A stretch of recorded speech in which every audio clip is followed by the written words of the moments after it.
إن الحمد لله نحمده ونستعينه ونستغفره نعوذ بالله من شرور أنفسنا ومن سيئات أعمالنا من يهده الله فلا مضل له ومن يضلل فلا هادي له أشهد أن لا إله إلا الله وحده لا شريك له وأشهد أن محمدا عبده ورسوله أما بعد எல்லாம் உள்ள அல்லாஹ்வின் அடியார்களே, சகோதர சகோதரிகளே, அல்லாஹ் நமக்கு வழங்கி இருக்கக்கூடிய இரண்டு மாபெரும் பெருநாட்களில் ஒரு பெருநாளாக இருக்கக்கூடிய இந்த நோன்பு பெருநாள் தொழுகையை நிறைவேற்றிவிட்டு நாம் எல்லாம் இங்கே அமர்ந்திருக்கின்றோம்.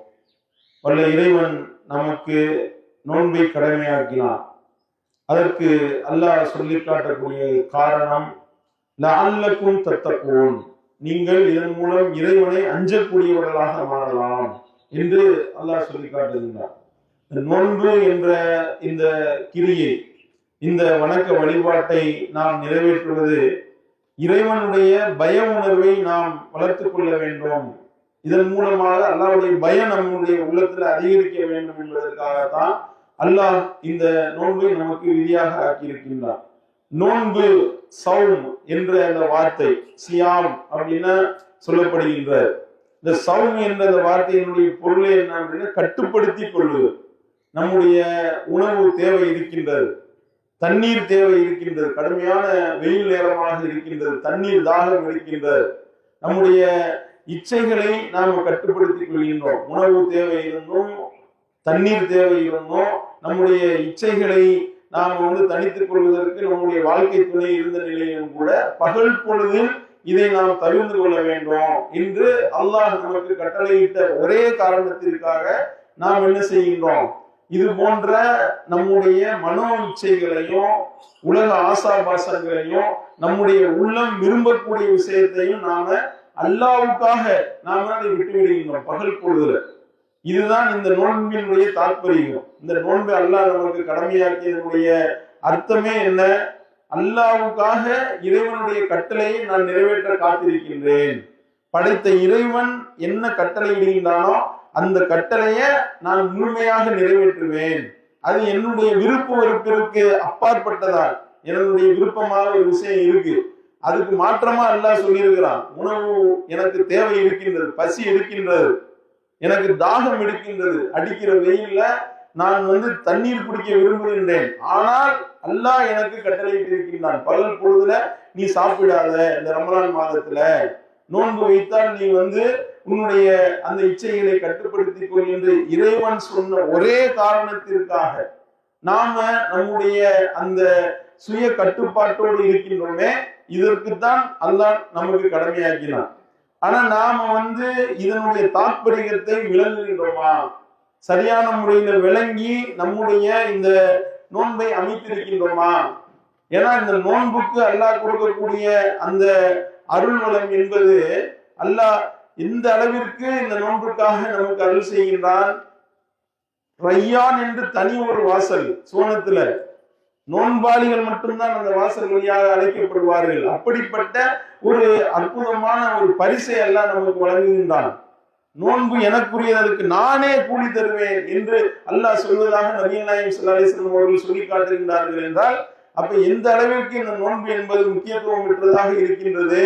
நபிகள் நாயகம் ஸல்லல்லாஹு அலைஹி வஸல்லம் அவர்கள் சொல்லி காட்டுகின்றார்கள், மன் சாம யௌமன் ஃபீ ஸபீலில்லாஹ், யாரேனும் ஒருவர் அல்லாஹ்வுடைய பாதையில் ஒரு நோன்பை, ஒரு நாள் ஒரு நோன்பு வைப்பாரேயானால், பகத் அல்லாஹு வஜாஹு அனின் நாரி சபஈன ஹரீஃபா, அவருடைய அந்த முகத்தை நரகத்தை விட்டும் அல்லாஹ் தூரமாக்கி விடுவான். எவ்வளவு தூரத்துக்கு அல்லாஹ் கொண்டு போவான் தெரியுமா? 70 ஆண்டு காலம் பிரயாணம் செய்து ஒருவர் எவ்வளவு தூரம் போவாரோ அந்த அளவிற்கு அல்லாஹ் நம்மை நரகத்தினுடைய அந்த நெருப்பை விட்டும் நம்முடைய முகத்தை பாதுகாத்து விடுகின்றான். ஒரு நோன்புக்கு 70 வருட பிரயாண தூரம். இங்க இருந்து மெட்ராஸுக்கு போறோம், 10 மணி நேரம் 8 மணி நேரத்துல போறோம், 500 கிலோமீட்டர். இந்த மாதிரி ஒரு நாள் முழுவதும் பிரயாணம் செஞ்சோம்னா எத்தனை கிலோமீட்டர்னு கணக்கு பண்ணிக்கிறீங்க. இப்படியே ஒருவர் ஒரு வருஷம் கணக்கு பண்ணாருன்னா எவ்வளவு தூரம் போயிருப்பாரு. அந்த மாதிரி 70 வருடம் ஒருவர் பிரயாணம் செய்து சென்றால் எவ்வளவு தூரத்தை போவாரோ அந்த மாதிரியாக நரகத்தினுடைய அந்த நரக நெருப்பை விட்டு அல்லாஹ் நம்மை 20 ஆண்டு காலம் ஒரு நோன்புக்கு தூரமாக்கின்றான் என்றால் அப்ப இந்த நோன்பு என்பது எவ்வளவு முக்கியத்துவம் வாய்ந்தது விளங்குகின்றோமா? நோன்பினுடைய தாற்பயம் விளங்குகின்றதா? இந்த நோன்புக்கு அல்லாஹ் கொடுக்கக்கூடிய கூலி விளங்குதா? அப்ப எதற்காக இது? நான் சொன்னதற்காக நீ கட்டுப்பட்டீல.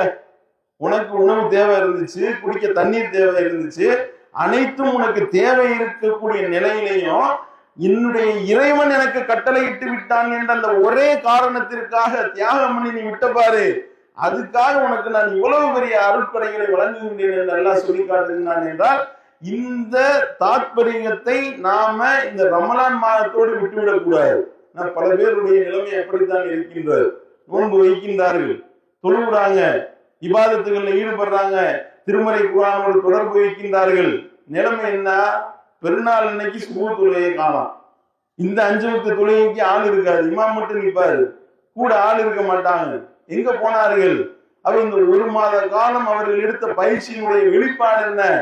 அப்ப இவ்வளவு தியாகங்களை செய்து நாம அல்லாஹ்வுக்காக 1 மாதம் அர்ப்பணித்து விட்டு இரவெல்லாம் முடித்து நின்று வணங்கிவிட்டு திருமறை குர்ஆனோடு தொடர்பை வைத்து விட்டு பெருநாள் அன்னைக்கு நான் சினிமா தியேட்டருக்கு போய் நின்னேன், பெருநாள் அன்னைக்கு அல்லாஹ்வுடைய நினைவு எனக்கு வரல, பெருநாள் அன்னைக்கு நான் அல்லாஹ்வுக்கு அஞ்சி நடக்கக்கூடிய அந்த பணியை விட்டு விட்டு அதோட ஓடினவன் தான், அதுக்கப்புறம் அடுத்த வருஷம் நான் பார்த்துக்கிறேன் என்ற நிலைமையில ஒருவர் நடப்பாரையானால், அப்ப நம்முடைய அந்த தாற்பயம், நம்ம எதற்காக இந்த நோன்பை வைத்தோம் என்ற அந்த அடிப்படையை நம்ம விளங்கினோமா? அப்படிப்பட்டவர்கள் விளங்கினார்களா? சுய பரிசோதனை செய்ய வேண்டும். அல்லாஹ்வுக்காக தானே வச்சோம், அந்த அல்லாஹ் தானே மற்ற 11 மாதமும் நம்மை உற்று நோக்கி கொண்டிருக்கின்றான். படைச்ச ரப்பு நம்மை விசாரிப்பானே, படைச்ச ரப்பிடத்துல நம்ம பதில் சொல்ல வேண்டுமே என்ற அந்த பய உணர்வு நம்முடைய உள்ளத்தில் வந்ததா? அல்லாஹ்வுக்காக அர்ப்பணித்தோமே, இறைவன் சொன்னான் என்றால் இறைவனுக்காக கட்டுப்பட்டு நடக்க வேண்டும். அதுதான் ஒரு இறை நம்பிக்கையாளனுடைய அடிப்படை. அல்லாஹ் தன்னுடைய திருமறையில சொல்லி காட்டுகின்றான், வமா கான லில் முஃமினின் வலா முஃமினத்தின் இதா கலல்லாஹு வ ரசூலுஹு அம்ரன் அன் யகூன லஹுமுல் ஹியரத்து மின் அம்ரிஹிம். அல்லாஹ்வும் அவருடைய தூதரும் ஒரு விஷயத்தை பற்றி முடிவெடுத்து விட்டால் அதில் சுய அபிப்பிராயம் கொள்ள எந்த ஒரு மூமினான ஆணுக்கோ பெண்ணுக்கோ அருகதை கிடையாது.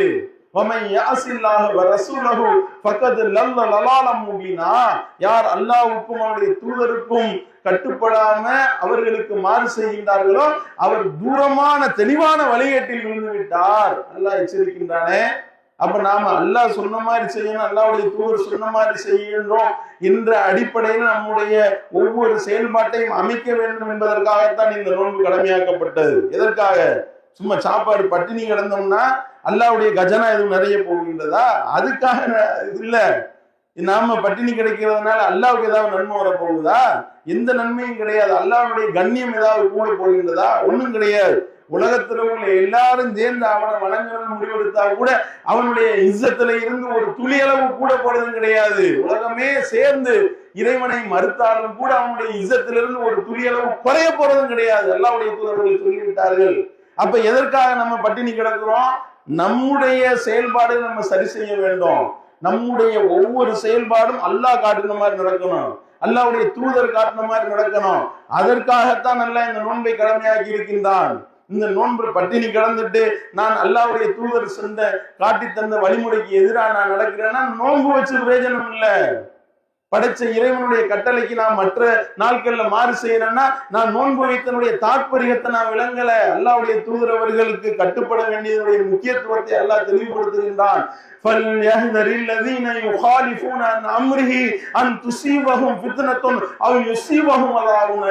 இந்த தூதருடைய கட்டளைக்கு எவன் மாறு செய்கின்றானோ, எவன் இந்த தூதருடைய கட்டளையை புறக்கணிக்கின்றானோ அவனுக்கு கடுமையான வேதனை அவனை பிடிப்பதை விட்டும், கடும் சோதனை அவனை பீடித்துக் கொள்வதை விட்டும் அவன் அஞ்சி கொள்ளட்டும் அல்லாஹ் எச்சரிக்கின்றான். சாதாரண விஷயமா? அப்ப நம்முடைய செயல்பாடுகள், நோன்பு வச்சேன், எப்படி நான் சாப்பிடாம இருந்தேன், என்னுடைய சாப்பாடு நான் சாப்பிடல, என் வீட்டுல இருந்த தண்ணீர் நான் குடிக்கல, என்னுடைய கட்டுன மனைவியை நான் தொடல, இறைவனுக்கு அஞ்சி அப்படின்னா மற்ற நாட்களிலும் நான் அல்லாஹ்வுக்கு அஞ்சி இதே மாதிரி நடக்க வேண்டும். அப்பதான் நாம் நோன்பு வைத்ததற்குண்டான அடையாளம். என்னுடைய வணக்க வழிபாடுகள், என்னுடைய தொழுகை, என்னுடைய இபாதத்துகள், என்னுடைய நோன்பு, என்னுடைய மற்ற இதர கொடுக்கல் வாங்கல், என்னுடைய வியாபாரம், என்னுடைய குடும்ப வாழ்வு, என்னுடைய திருமணம், என்று வீட்டில் நடக்கக்கூடிய எந்த ஒரு நிகழ்ச்சியாக இருந்தாலும் அல்லாஹ் சொன்ன மாதிரி, அவனுடைய தூதர் சொன்ன மாதிரி அப்படி நான் நடந்தேன்னா தான் நான் என்னுடைய இறைவனுக்கு கட்டுப்பட்டு நடக்கிறேன்னு அர்த்தமாகும். அப்படி இல்லையா, அல்லாஹ்க்கு மாறு செய்றீங்களா, அவனுடைய தூதருக்கு நீங்க மாறு செய்றீங்களா, அல்லாஹ் காட்டின வழிமுறை எனக்கு தேவையில்லைன்றீங்களா, அல்லாஹ்வுடைய தூதருடைய வழிமுறை தேவையில்லைன்னு சொல்றீங்களா? வமன் யஸில்லாஹு வ ரசூலஹு ஃபஇன்ன லஹு நார ஜஹன்னம ஹாலிதீன ஃபீஹா அபதா. யார் அல்லாஹ்வுக்கும் அவருடைய தூதருக்கும் மாறு செய்து நடக்கின்றார்களோ அவர்களை நாம் நரக நெருப்பிற்குள் புகுத்துவோம், அதிலே அவர்கள் என்றென்றும் நிரந்தரமா வெந்து சாவார்கள் என்று அல்லாஹ் எச்சரிக்கின்றானே. அந்த எச்சரிக்கைக்கு நாம பயப்பட வேண்டும். தொழுகிறோமா? எப்படி தொழ வேண்டும்? அல்லாஹ்வுடைய தூதர் அவர்கள் எப்படி நமக்கு தொலை கற்றுத்தந்தார்களோ அப்படி தொழ வேண்டும். அப்பதான் தொழுகையை கேட்டுக்கொள்ளப்படும். நோன்பு வைக்கின்றோமா? எப்படி நோன்பு வைக்க வேண்டும்? அல்லாஹ் சொன்ன மாதிரி, அல்லாஹ்வுடைய தூதர் சொன்ன மாதிரி நோன்பு வைக்க வேண்டும். அப்பதான் அந்த நோன்பு அல்லாஹ்விடத்தில் அங்கீகரிக்கப்படும். ஹஜ் செய்யறோமா? இன்னும் பிற இபாதத்துகளை செய்கின்றோமா? நம்முடைய செயல்பாடுகள் ஒவ்வொன்றும் அல்லாஹ்வுக்காகவே அமைய வேண்டும். அதைத்தான் அல்லாஹ் தன்னுடைய திருமறையில் சொல்றான். நபியே நீங்கள் சொல்லுங்கள், குல் இன்ன ஸலாத்தி வ நுசுகி வ மஹியாய வ மமாத்தி லில்லாஹி ரப்பில் ஆலமீன். என்னுடைய தொழுகை, என்னுடைய வணக்க வழிபாட்டு முறை, என்னுடைய வாழ்வு, என்னுடைய மரணம் அனைத்தும் அகிலங்கள் அனைத்தின் ரப்பாகிய அல்லாஹ்வுக்கே உரியது என்று நபியே நீங்கள் சொல்லுங்கள் என்று அல்லாஹ் கட்டளை போடுறான்னா சாதாரண விஷயமா? பிறந்தது அல்லாஹ்வுக்காக, சாவுறது அல்லாஹ்வுக்காக, என்னுடைய வாழ்க்கை அல்லாஹ்வுக்காக அர்ப்பணிக்கின்றேன். இதுதான் ஒரு இறை நம்பிக்கையாளருடைய பண்பாக இருக்க வேண்டும். ஏன்னா நம்முடைய உயிர்களை, நம்முடைய பொருளாதாரத்தை அல்லாஹ் விலை கொடுத்து வாங்கிட்டானா. எதற்காக? இன்னல்லாஹ் அஷ்தரா மினல் முஃமினீன அன்ஃபுஸஹும் வ அம்வாலஹும் பிஅன்ன லஹுமுல் ஜன்னah.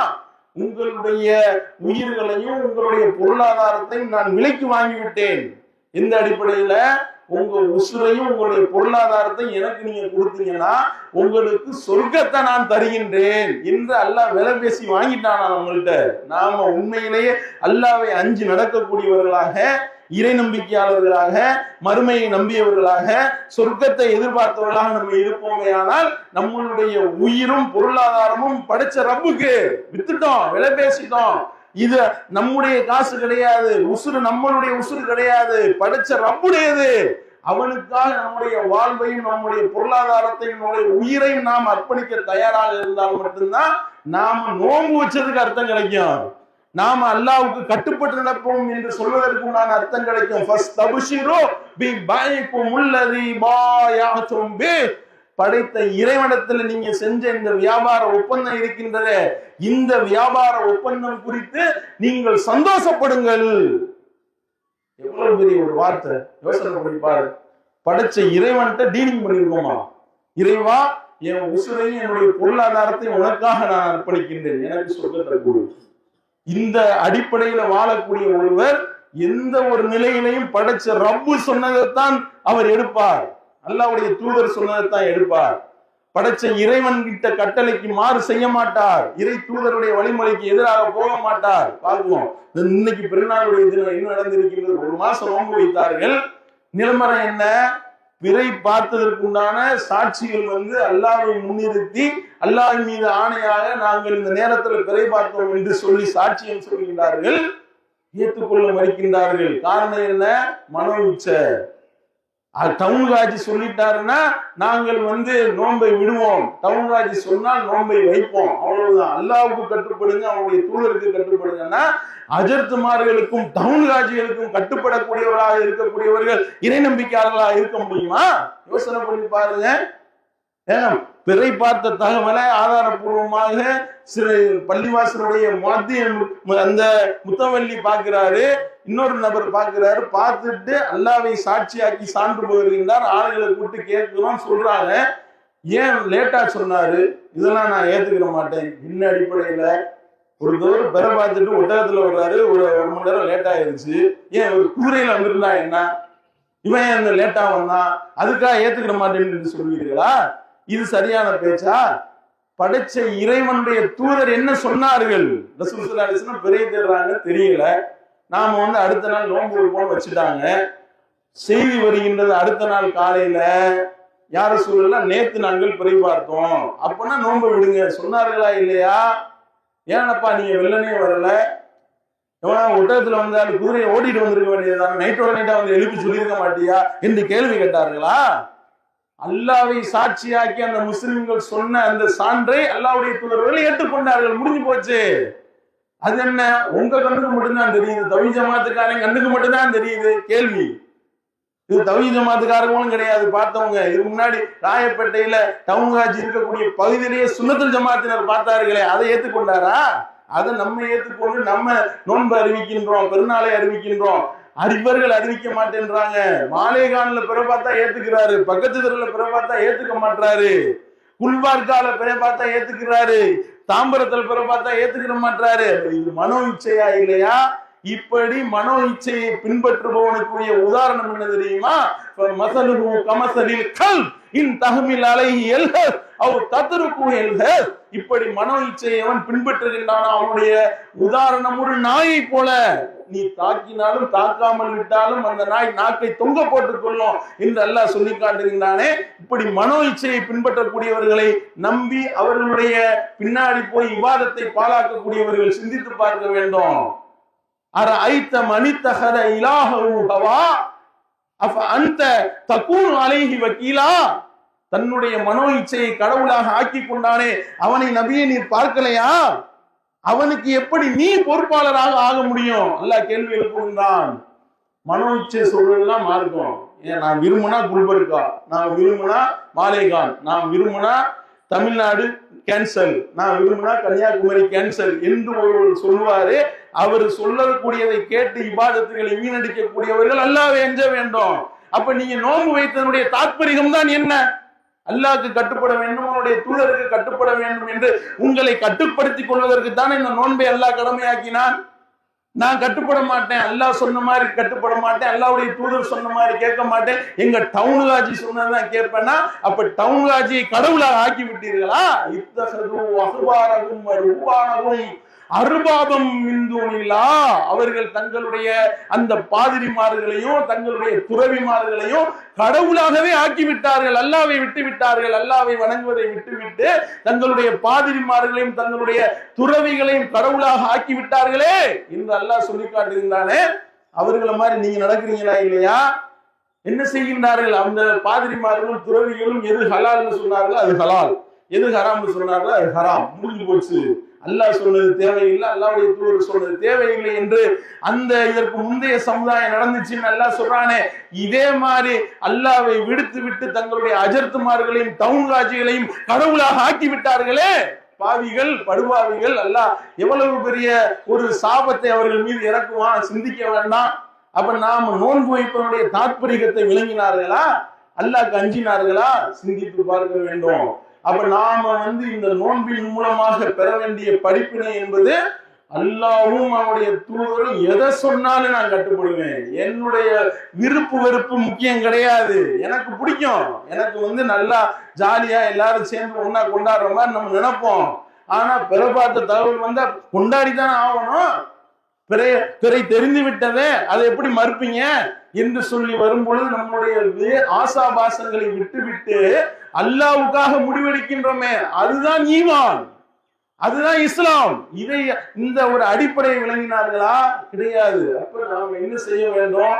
இறைவனுக்காக வாழ்றோம், இறைவனுக்காகவே எந்த முடிவுகளையும் எடுக்கக்கூடியவர்களாக நாம் மாற வேண்டும் என்பதை இங்கே ஒரு முக்கிய செய்தியாக சொல்லிக்கொண்டு இறுதியாக ரசூல் ஸல்லல்லாஹு அலைஹி வஸல்லம் அவர்கள் இந்த பெருநாளுடைய அந்த உரையில ஒரு பிரார்த்தனை, அல்லாஹ்வுடைய தூதர் அவர்கள் நாம பிரார்த்தனை செய்ய வேண்டும் என்பதை ஒரு முக்கியமான வழிகாட்டுதலாக நமக்கு காட்டியிருக்கிறான். இன்றைய தினம் இப்ப நம்ம கேட்கக்கூடிய இந்த பிரார்த்தனை என்பது இறைவனிடத்துல ஒரு அபிவிருத்தியை பெற்றுத்தரக்கூடிய, அவனிடத்துல ஒரு அருளை பெற்றுத்தரக்கூடிய துவாவாக இருக்கின்றது. அதனால இன்றைய தினம் நம்ம பாலஸ்தீன மக்களுக்காகவும் நீங்கள் உங்களுடைய துவாக்கள்ல அவங்களை சேர்த்துக் கொள்ளுங்கள். ஏன்னா பாலஸ்தீன முஸ்லிம்கள் அடையக்கூடிய துன்பங்களும் துயரங்களும் வீடியோக்கள் நம்ம பார்க்கிறோம், சொல்லி மாற முடியவில்லை. பச்சிலம் பிஞ்சுகள் படுகொலை செய்யப்படுகின்றார்கள். அந்த குழந்தைகளை அப்படியே கொத்து கொத்தாக அவர்களை தூக்கிக்கிட்டு அந்த பெற்றோர்கள் அழுகக்கூடிய அந்த கண்ணீர், அந்த வீடியோக்களை எல்லாம் எந்த கண்ணஞ்சம் பார்த்தாலும் கரைந்து விடுவோம். அப்படி அவர்கள் மேல வெடிகுண்டுகளை போட்டு ஒரு தகப்பனார் தேர்றாரு, தன்னுடைய பிள்ளையினுடைய பேரை சொல்லிக்கிட்டு அப்ரா அசான் அப்படின்னு சொல்லிட்டு அவர் தேர்றாரு. என்னன்னு பார்த்தா வெடிகுண்டு போட்டு அவருடைய வீட்டோடையே அந்த 3 பிள்ளைகளும் சமாதானி ஆகிவிட்டாரு. அது உங்களுடைய வீடே கபரஸ்தான் ஆகிவிட்டது. அந்த அந்த அந்த பெற்ற தகப்பனுடைய உள்ளம் எவ்வளவு துடித்து இருக்கும் யோசனை பண்ணி பாரு. நம்மெல்லாம் விதவிதமான சகர் உணவு, விதவிதமான இஃப்தாருக்கு 10 வகையா நமக்கு சாப்பாடு, ரோஸ் மில்க், சர்பத்து, கஞ்சி, வடை என்று சொல்லி விதவிதமா சாப்பிட்டோம். தண்ணீரை குடித்து நோன்பு வைத்து, தண்ணீரை குடித்து நோன்பை திறக்கக்கூடிய கொடுமை எவ்வளவு பெரிய ஒரு நிலைமை பார்த்தீங்களா? எந்த நேரத்துல இந்த இஸ்ரேலிய அயோக்கியர்கள் எப்ப குண்டு போடுவாங்க தெரியாது.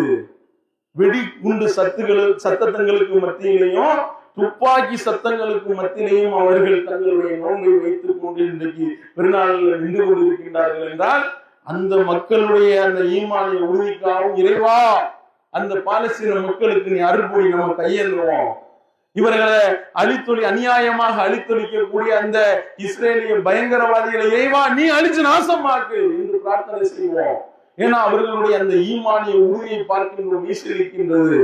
அல்லாஹ்வுடைய வேத வசனங்களை சர்வசாதாரணம் உயிர் பிரியக்கூடிய தருவாயில ஒரு இளைஞனை ஸ்ட்ரெச்சர்ல வச்சு தூக்கிட்டு போகின்றார்கள். அவனுடைய மூச்சு விட முடியல, அந்த ஆக்சிஜனை கொண்டு போய் அதனுடைய அந்த முகத்துல வைக்கிறாங்க.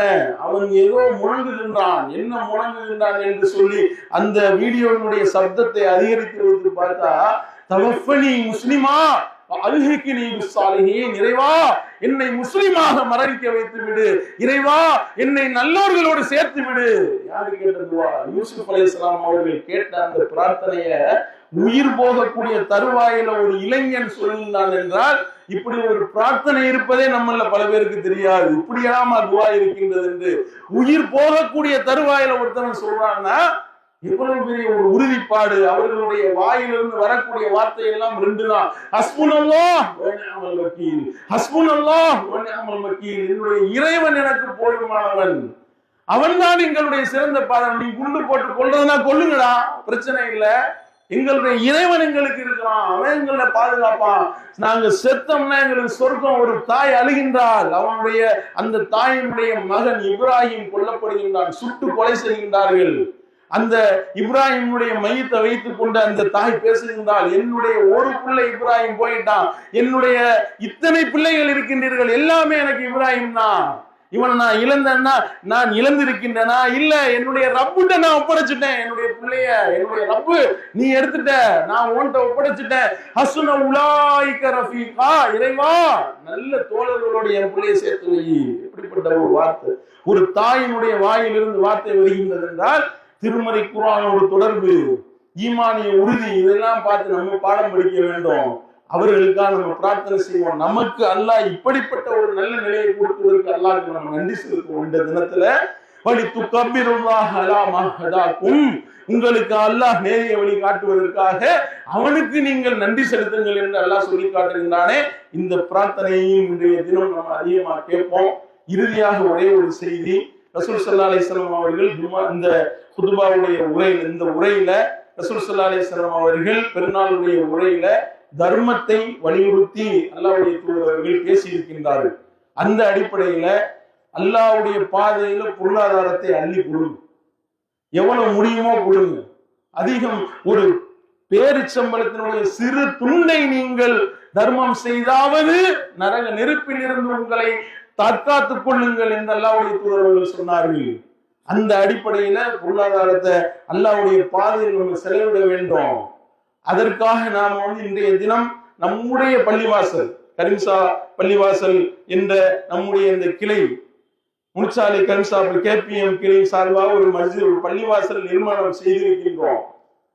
ரமலானுடைய தினங்கள்ல பார்த்திருப்பீங்க, இடம் கிடைக்கல, பள்ளிவாசல்ல இடம் பிடிப்பதற்கு அடிநடை நடக்கக்கூடிய அளவிற்கு மக்கள் ஆர்வமாக வருகின்றார்கள். பெண்களுடைய கூட்டம் பத்தல, ஆண்கள் ஒரு சப்பு, பெண்கள் முழுமையாக ஆக்கிரமித்து விட்டார்கள். வெளியே ரோட்ல தான் நம்ம வீடு தொழுகிறோம்.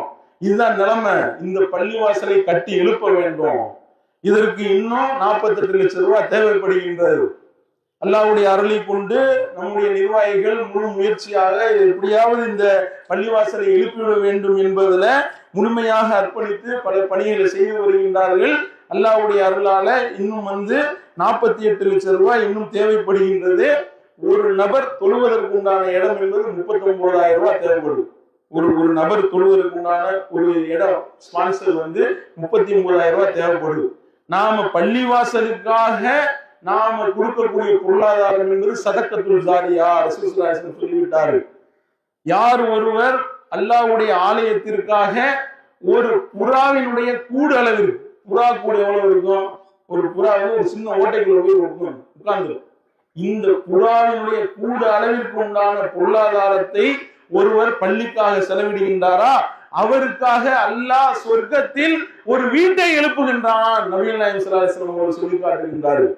அப்ப இது அல்லாஹ்விடத்துல அளப்பெரிய ஒரு கூலியை பெற்றுத்தரக்கூடிய ஒரு பணி. இந்த பகுதியில ஒரு ஏகத்துவ மர்கஸ் என்பது எத்தனை வருட கனவு, யோசனை பண்ணி பாருங்க. நாம 1990 இந்த பகுதியில வந்தோம், 4ஆம் நம்பர் சந்து பகுதியில வந்தோம். 96 ஏகத்துவம் விளங்குச்சு நமக்கு. அதுக்கப்புறம் வீரியமாக உள்ள நுழைஞ்சோம். அதுல இருந்து இந்த பகுதியில ஏதாவது ஒரு தளத்தை பிடித்து நாம ஏகத்துவ மர்கஸ் அமைத்து விடுவோம் என்று எவ்வளவோ முயற்சி செஞ்சோம், முடியல, எல்லாம் ஆடல. இந்த பக்கத்துல 10ஆம் நம்பர் சந்தில ஒரு மாடியில ஒரு ஜும்மா நடந்திருக்கு, அவ்வளவுதான், தொடர்ச்சியா நடத்த முடியல. இதுதான் நம்முடைய நிலைமை. இப்ப அல்லாஹ்வுடைய அருளால ஒரு மர்கஸ் கிடைச்சிருக்கு. மக்கள் சாரை சாரையாக வருகின்றார்கள், எங்கிருந்து வர்றாங்கன்னு தெரியல. அல்லாஹ் அப்படிப்பட்ட ஒரு அருள் செய்திருக்கின்றான். இதன் மூலமாக பெண்கள் பயானு, அதே மாதிரி தர்பியாக்கள், ஜும்மாவுடைய அந்த தொழுகைகள், ஐவேள தொழுகை என்று எல்லாத்தையும் கண்கூடாக பார்க்கின்றோம். அள்ளி கொடுங்க.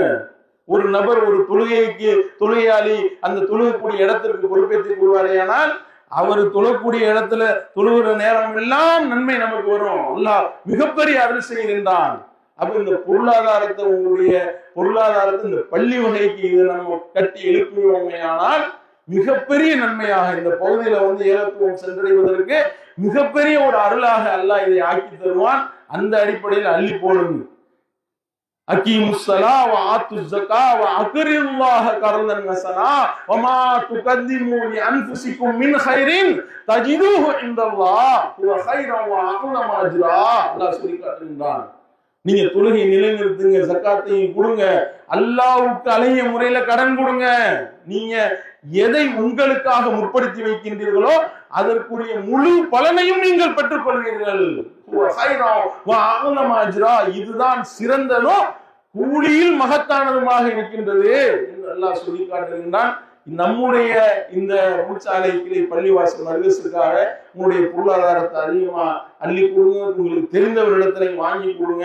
இந்த வீடியோவை பார்க்கக்கூடியவர்களும் அள்ளி கொடுத்தீங்கன்னா உங்களுக்கு அளப்பரிய நன்மை கிடைக்கும் என்பதையும் கோரிக்கையாக வைத்துக் கொண்டு என்னுடைய உரையை நிறைவு செய்கின்றேன்.